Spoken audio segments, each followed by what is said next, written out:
almost sunset, probably 7 something p.m. Still high tide. That's why I can ride my boat between the two channels, the South Fraser Arm, um, which now was like a 2 point something meter depth. Some places it was like a 1.6. Probably I was right on top of the sandbars. And Stevestone Channel, which is that way. The idea was that I wanted to see some salmon, some orcas, whales in that area. Um, so I went to that boat launch at Wasson. I thought I will check out that boat launch, shorten my trip, and maybe launch there. The access to that boat launch is through a gravel road. It's a very bumpy road.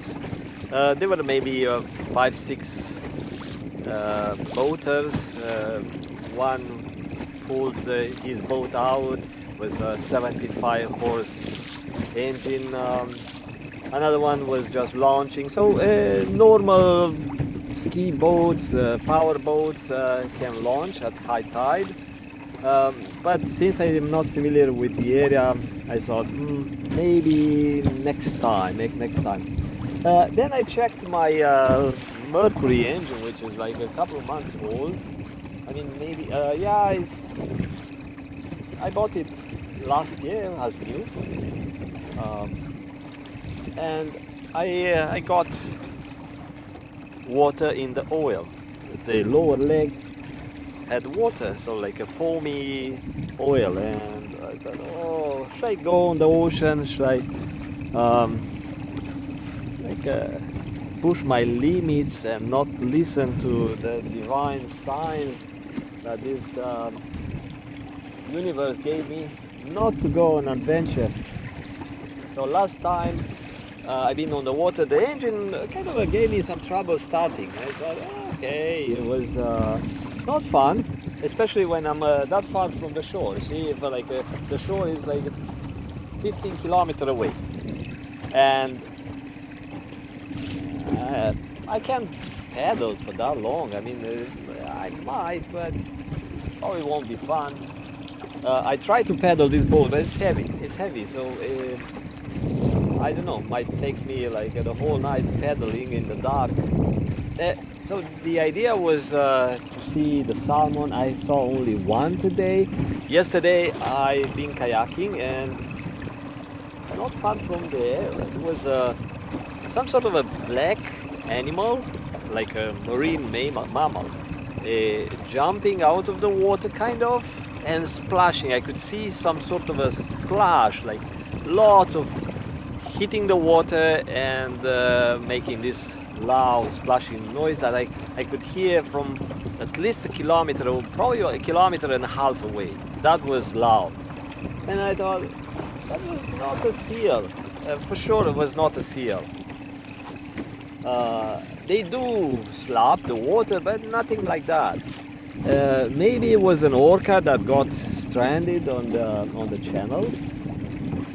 Yesterday was still high tide, so maybe got a little bit lost and had to struggle a bit to get out back into the Georgia Strait. I don't know. So based on that image, I thought I want to be on the water. I took my telephoto camera so I could take some close-up shots. But while checking the oil, I saw this water, and good thing that I went to the storage before checking the oil. So I went to the storage today around 1 o'clock, around noon. Yeah, and I got 2 bottles of gear oil, like Mercury original gear oil. And so I replaced the old foamy oil. I put a new one, and yeah, I'm quite sure the seals are broken or something. But before I left the parking lot where I keep the boat, I thought to check if the engine starts, because like I said, last time the engine was doing some weird stuff, like I was pressing the start button and there was no start. And it took some time to start the engine. Like I had to use the accelerator thingy. Um, and it was a bit of a panicky moment. So I tried to start it. In order to start, I had to connect the water to the intake port. And guess what?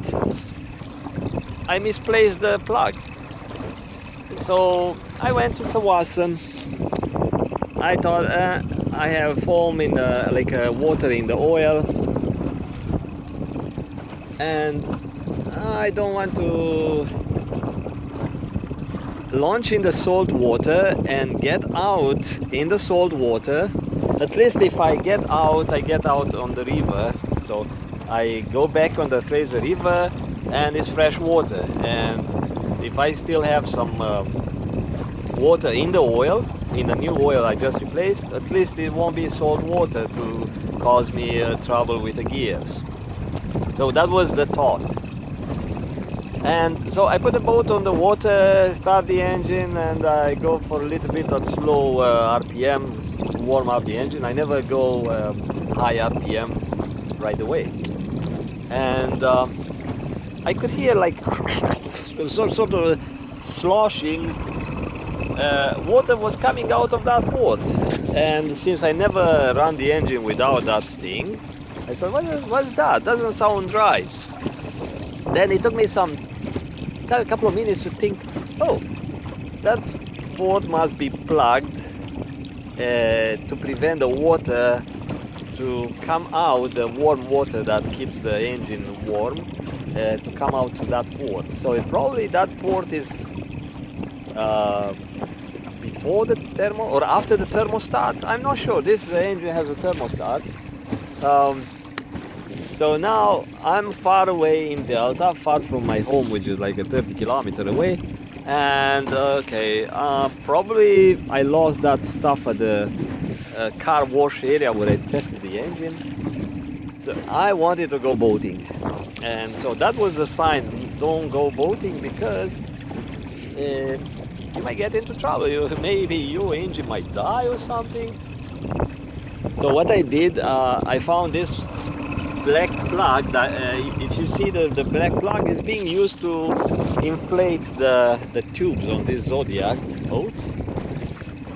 And I had to use some electrical tape which I had in the truck. So why I'm sharing this video is because it's important. I want to stress out that it's important to have a kind of a basic stuff on your toolbox, like your boat toolbox, like some tie wraps, some electrical tape, maybe some super glue or crazy glue, maybe some piece of hose in case your gas line breaks or something like that, some hose clamps, like those things that get you out of the ocean and help you to make it all the way to the shore. Because I'm telling you, to get towed, it's really expensive. One client came into our office and he gave us a card, a business card. I don't know how we exchange this information. It's like I think I spotted. So we don't deal with boats in our office, but I think I spotted him as a boater because of the vibe. So I have a sort of an ability to detect people vibe, like what type of people. This is a guy who might be a adrenaline junkie. This might be a biker. This might be a nurse or something like that. Even yesterday, before going kayaking, I met a family, a guy with kids. They came from Washington State, and they were First Nations. But the guy was kind of whitish, a little bit of tan on his face, but he didn't look like a First Nation. But I made an assumption based on the license plate, Washington. Then I look at the kid. I'm looking at the kid, the girl, 2 years old. Um, she is really First Nation. So probably the mom, it's real First Nation. No mix, like a real pedigree. And I told the kid actually waved at me and smiled. I said, okay, just like that. No shy kid. And I told the dad, I said, this might become a healer. And the dad kind of like he knew. She might. I think they have some healers in the family, maybe grandmother or something like that. And he said, yeah, she is very, very smart at 2 years old. And then she waved again and she looked at me and she gave me a smile like an adult. Like she did not have a child smile.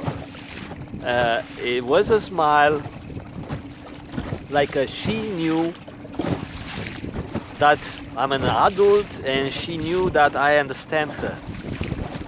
And she knew that I was talking about her and about her future.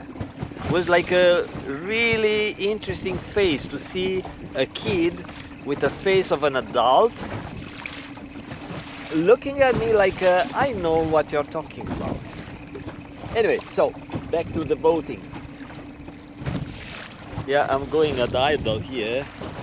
I'm supposed to go that way. I see the last Stifton Channel light. I think that's the way. But I see the city. I'm not too far. Maybe 15 kilometers from the shore. That's fine.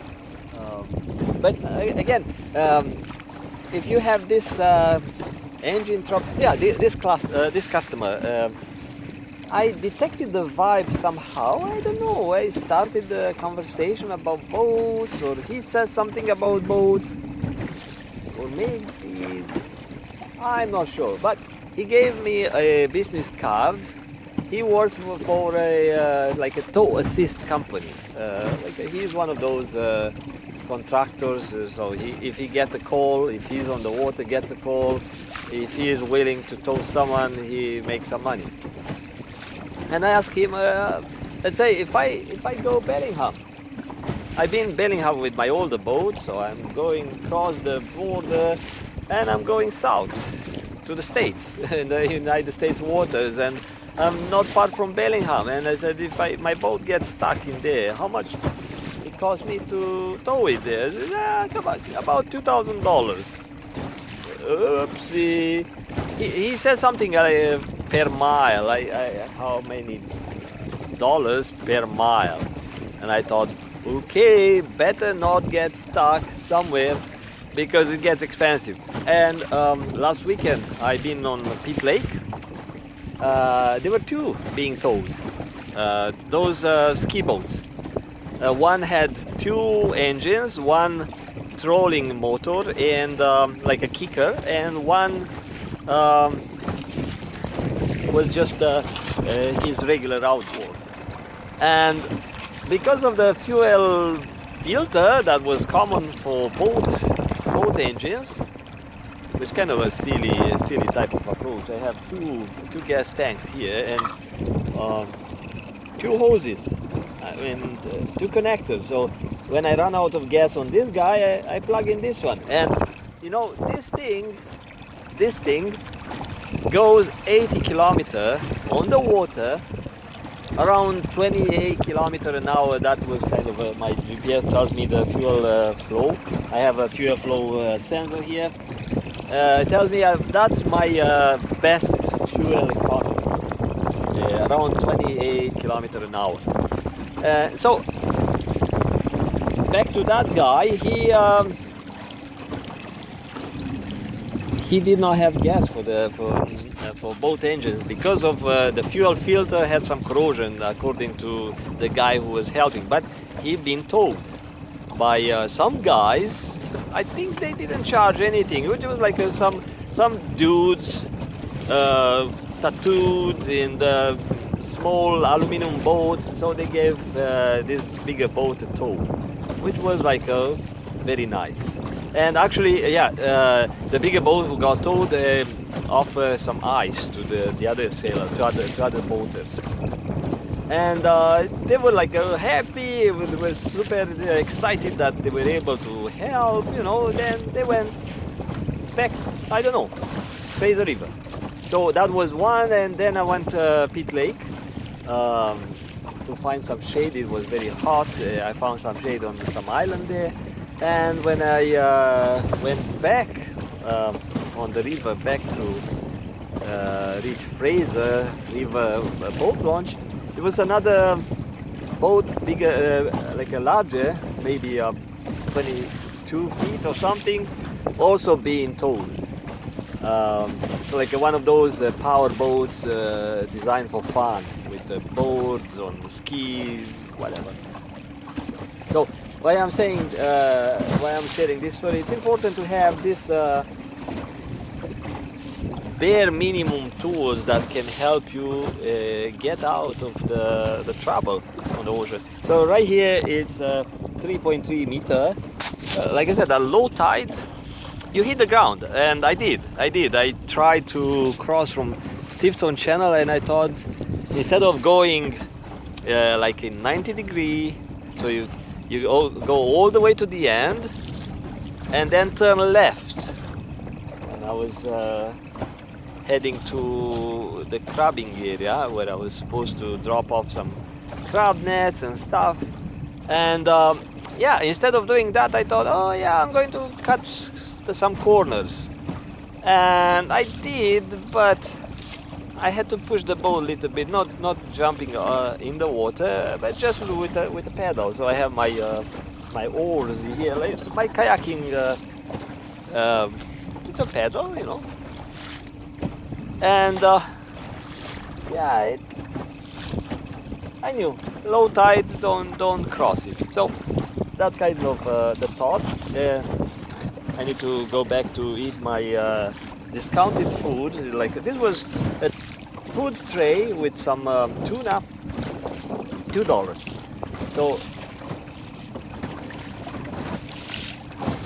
when I left the town where I live, I stopped by Safeway, and I got some food. I thought in case I get stuck somewhere overnight on the water, so I get some spare clothes in my freezer, made up freezer. I had to put my jacket on because it's August, but you know it's getting cold in the evening. Yeah, so I'm just going at idle, and yeah, I need to finish my food and head to Stevestone so I can see if it's any salmon. It's a salmon season, but I haven't seen, like I said, just one today. Yesterday there were like 2 or 3. So maybe the Stevestone Channel may have more fish. I remember like 2-3 years ago I've been boating with my other boat, and I was in the boat with my wife, and I could see fish jumping all over the place. Really amazing, like salmon jumping here. Oh, there is another one. Oh, I hear behind me. All like that within half second. Jump. So this year I haven't seen that much actually. So talk to you later. Bye bye.